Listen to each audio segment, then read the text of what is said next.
Thưa quý vị, nhằm tạo sân chơi vui tươi sôi động cho các chiến sĩ tình nguyện qua Phượng Đỏ được vui chơi, giao lưu, học hỏi lẫn nhau, đồng thời đánh giá tổng kết các hoạt động trong chiến dịch tình nguyện qua Phượng Đỏ năm 2015.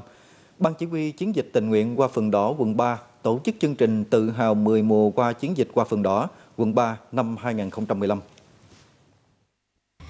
Trong suốt một tháng qua, nhiều công trình phần việc đã được các chiến sĩ Hoa Phượng Đỏ quận 3 thực hiện như tổ chức tập văn nghệ, ôn tập hè, tổ chức các sân chơi vui tươi bổ ích cho các em thiếu nhi, xây dựng góc phố xanh, góp phần làm cho thành phố thêm tươi mát, thu gom ve chai gây quỹ học bổng cho học sinh khó khăn. Bên cạnh đó, các sân chơi khoa học vui, các chương trình tập huấn phòng chống tai nạn thương tích, chương trình một ngày làm chiến sĩ phòng cháy chữa cháy, một ngày làm nông dân cũng thu hút đông đảo các bạn chiến sĩ Hoa Phượng Đỏ tham gia.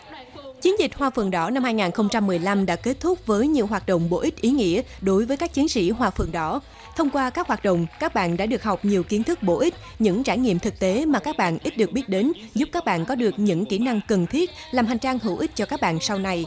Chính từ những hiệu quả thiết thực mang lại cho các bạn học sinh thông qua các chương trình hoạt động, chiến dịch Hoa Phượng Đỏ ngày càng thể hiện được hiệu quả thiết thực và lợi ích mang lại cho các bạn học sinh.